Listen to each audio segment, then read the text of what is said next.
4 minutes in and 2 to go. 2 minutes left.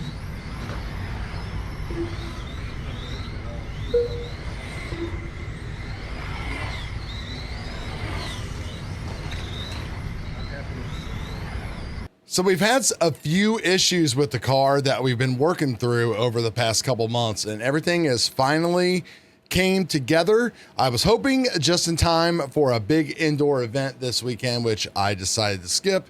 We're going to race the buggy instead, and we were working on a special oval project back there. But let's talk about what's going on with the F1. I'm Chad. This is the Dorky and 40 RC channel, and we're going to make your F1 faster today. So the first thing that we got going on the F1 here is the new Exotech wheels. So these are like the X22s or something like that. They are basically made specifically for indoor black carpet. These things really require no run-in or anything at all. They are just pretty much just glue, balance, and go. They come with, you gotta buy wheels. They have a little bit of a different foam in there. They come with stickers, but of course these are the Carpies wheel dots that we have on here. So let's talk about what is going on with the F1. So the problem that I noticed as I have increased my speed and my ability to drive the F1 is that I was always getting this like raise, like thing, the car would come into the corner hard and on power, like it just would not get down like I was on 2 wheels, 3 wheels, anything like that. So couldn't steer, was getting bad drive, all that kind of stuff. Now, these cars do come with a gear diff. Some people run a spool so they can get direct drive. I'm not a good enough driver to support the spool, so we've got the gear diff in there. Now, I recently, with the extra grip that we're getting here now, in order to get more rotation, I did thicken up the diff oil that is inside of the Xray diff here. We went to like a 5,000. Normally out of the kit, it comes with like a 3. Some people are going even higher than that, but it really does create a pretty good and solid diff action. It seems to be just the right amount for me right now. Doesn't mean that we are not going to change that in the future. But what was the actual big problem that we were having? Well, really what was going on is this thing is literally a pan car. And what do I mean by a pan car?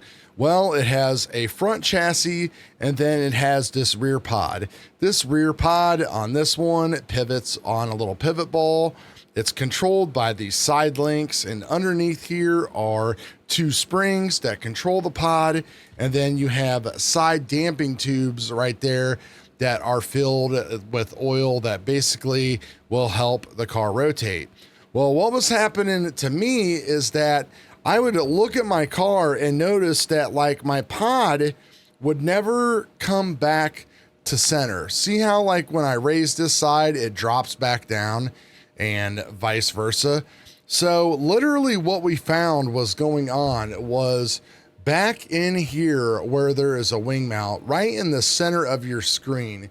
You can see the wing mount right here. And then the screws to the rear pod are right in the back right there. And basically what I had to do was purchase some screws from Sort of Fast Industries that he calls his lowrider screws. You could also just take the screw out because you already have one in there. But basically what was happening was that pod and the tolerances on my kit compared to other people's was just enough, or maybe they had already switched to these screws in a couple cases. So a big shout out to Scott and Dutch and Chuck and everybody that was helping me, Andy with the screws.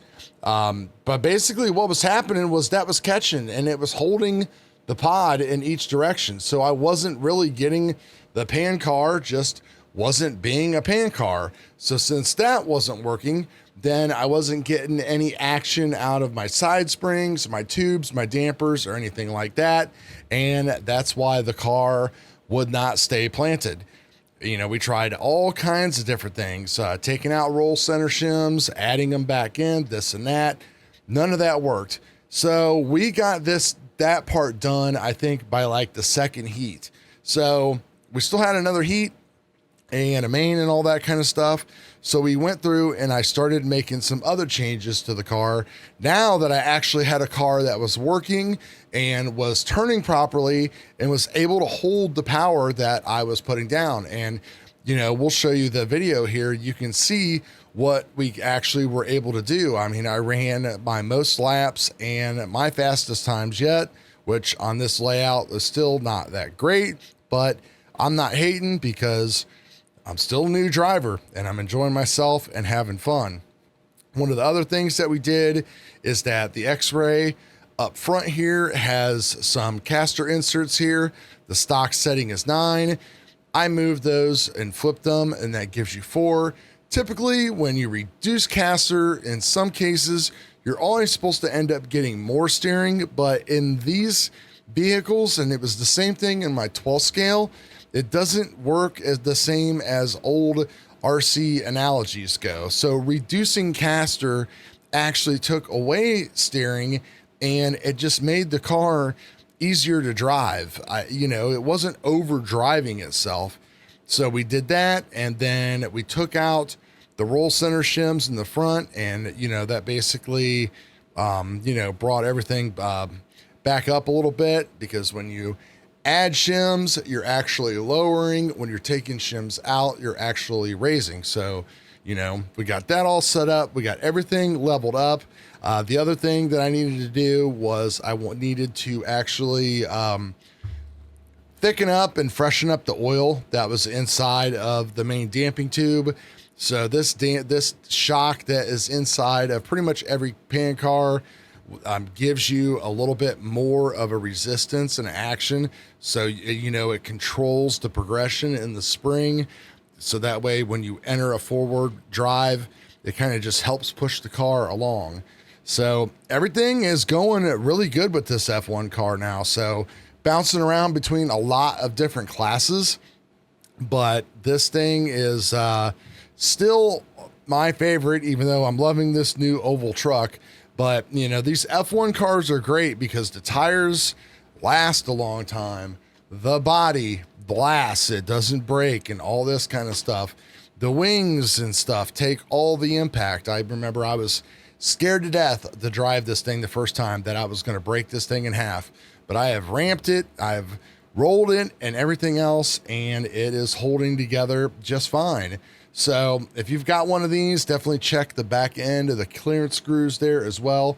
Also in the back where the fan mount is, you know, you want to make sure that you don't use a super long screw coming through those bolts right there that are holding on the fan, because that again can hit the pod inside here or in the back there. So you want to make sure that, like, you know, your wing mounts, actually it's your wing mount screws. You can see just how tight the tolerance is right there. And I had one that was rubbing. You can actually see the mark on the carbon if you look really close from where that bolt, you can see it right there, has been scraping and stuff as well. So there's no wonder why the car wasn't good. But now there's no excuses for us to not go out there and practice and get great. So here's the rest of that video from the last main. Hope you guys enjoy it, and we'll talk to you guys later. Peace.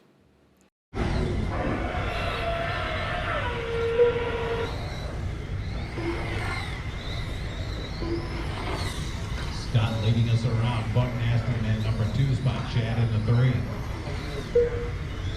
Coming up next, race 7. First group of LMH.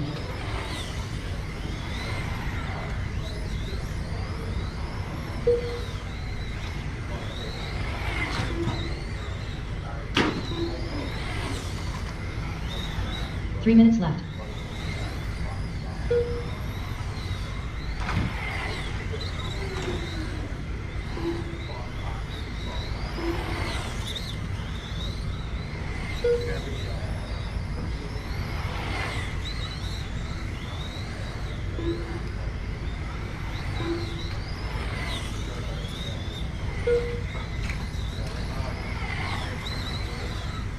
Scott had 10-1 that last lap.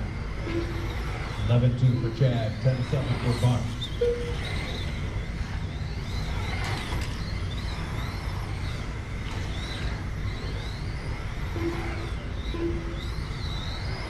We're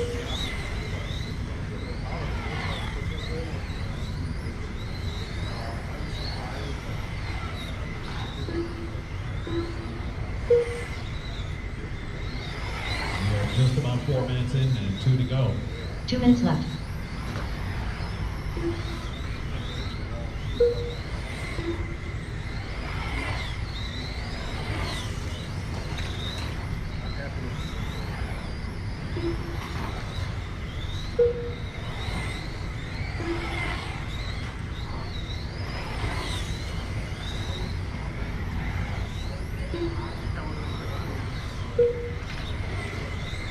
Whoa.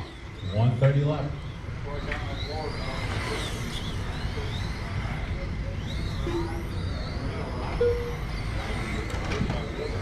And we're going to 10-6 that time. So I'll come through at 10-8. Another 10-6 for Scott. What Chad's got. 10-8 for Chad. What just went 1 flying? minute left. The track.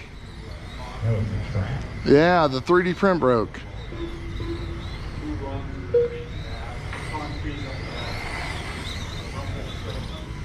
Forty-five seconds left.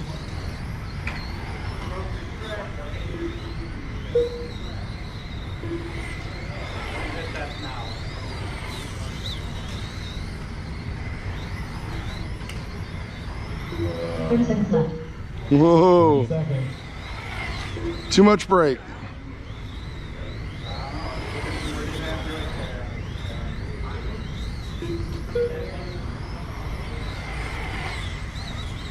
Fifteen seconds left.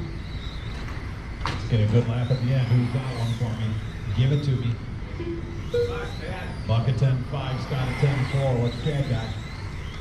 We all got one more lap. Finish it up. Buck Nasty done. Scott Doherty done. Come on, Chad. King of Mansfield done. All right. All drivers are finished. Scott takes it at 30.